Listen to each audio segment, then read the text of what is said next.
Microsoft এক্সেলের subtotal ফাংশনটির দুটি speciality রয়েছে। ফার্স্ট স্পেশালিটি হলো সাবটোটাল ফাংশন ইউজ করে আমি কয়েকটি ক্যালকুলেশন করতে পারবো। যেমন সাবটোটাল ইউজ করে আমরা ম্যাক্স, মিন, কাউন্ট, সাম এরকম আরো কয়েকটি ক্যালকুলেশন রয়েছে যেটা আমরা ইউজ করতে পারবো। সেকেন্ড স্পেশালিটি সেটা আমরা এখন ইউজ করে দেখবো। তো আমাদের এখানে যে ডেটা টেবল রয়েছে, এই ডেটা টেবলের আমরা প্রথমে সেলস অ্যামাউন্টগুলোর সাম করি। আমরা সাম ফাংশন কল করি। যতগুলো সেলস অ্যামাউন্ট রয়েছে আমরা সবগুলো সেলস অ্যামাউন্ট সিলেক্ট করে সাম করে দিলাম। তো এটা হলো সামের ভ্যালু। এবার আমরা সাবটোটাল ইউজ করে সাম করব। আমরা সাবটোটাল ফাংশন কল করি। সাবটোটাল ফাংশন কল করার সাথে সাথে একটি ড্রপ ডাউন মেনু চলে আসলো। এই ড্রপ ডাউন মেনুতে আমরা কয়েকটি ফাংশন দেখতে পাচ্ছি। তো এখানে যতগুলো ফাংশন দেখা যাচ্ছে, অ্যাভারেজ, কাউন্ট, কাউন্টে, ম্যাক্স, মিন, সাম, এরকম যতগুলো ফাংশন এখানে দেখা যাচ্ছে সবগুলো ফাংশন আমরা ইউজ করতে পারবো।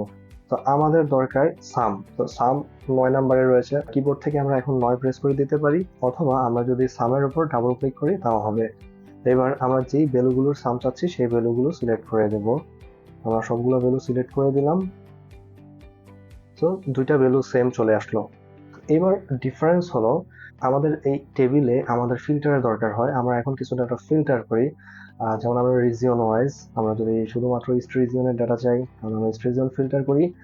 এবার কিন্তু আমরা চেঞ্জ দেখতে পাচ্ছি, সাবটোটালের ডাটা চেঞ্জ হয়ে গেছে, বাট সামের যে ডাটাগুলো, সামের ডাটা বা সামের ভ্যালু যেটা, ওই ভ্যালু কিন্তু চেঞ্জ হয়নি। তো সাবটোটাল হলো যেই ভ্যালুগুলো ভিজিবল ওই ভ্যালুগুলোর সাম এখন দেখাচ্ছে। আমাদের যে রোগুলো হিডেন অবস্থায় রয়েছে ওই রোগুলোর ভ্যালু দেখাচ্ছে না। এটা হলো সাবটোটালের সেকেন্ড স্পেশালিটি।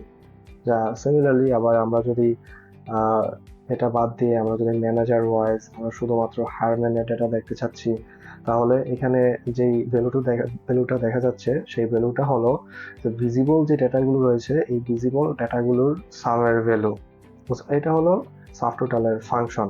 সাবটোটাল দিয়ে আরেকটি কাজ করা যায়, সেটি হলো আমরা এখানে দেখতে পাচ্ছি আমাদের ডেটা টেবলে ডাটার যে অ্যারেঞ্জমেন্টগুলো যদি এরকম থাকে যে আমাদের ইস্ট রিজনের ডাটাগুলো সব একসাথে, সেন্ট্রাল রিজিয়নের ডাটাগুলো সব একসাথে, এরকম যদি ডাটা টেবলে ডাটা থাকে তাহলে এই ডাটাগুলোর সামারি আমরা করতে পারি।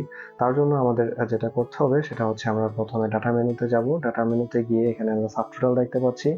এই সাবটোটালে ক্লিক করলে প্রথমে দেখাচ্ছে যে অ্যাট ইজ চেঞ্জিং, তা আমরা কি ওয়াইজ ডাটা চাচ্ছি। আমরা চাচ্ছি রিজিয়ন ওয়াইজ, মানে ইস্ট রিজিয়ন, সেন্ট্রাল রিজিয়ন, এভাবে।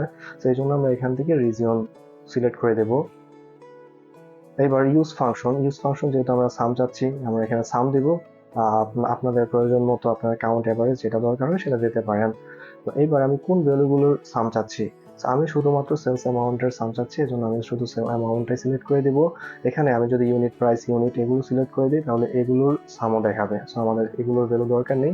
এবার ওকে প্রেস করলে আমরা দেখতে পাচ্ছি যে ইস্ট রিজনের টোটাল এখানে চলে আসছে, সেন্ট্রাল রিজনের টোটাল এখানে চলে আসছে, নিজের গ্র্যান্ড টোটাল। তো এরকম যদি একটি সামারি দরকার হয় তাহলে আমরা সাবটোটাল ইউজ করে এই কাজটিও করতে পারবো। তো আবার যদি আমরা আমাদের মনে করি যে এই ফরম্যাটটি আমাদের ক্লিয়ার করতে হবে, তাহলে আমরা রিমুভ অল দিলে সবগুলো ভ্যালু আগের মতো চলে আসবে। তো এটাই হলো সাবটোটালের ফাংশন। তো আপনাদের যদি কোনো কোয়েরি, কোয়েশ্চেন বা ফিডব্যাক থাকে তাহলে কমেন্ট সেকশনে কমেন্ট করবেন। Thank you very much for watching.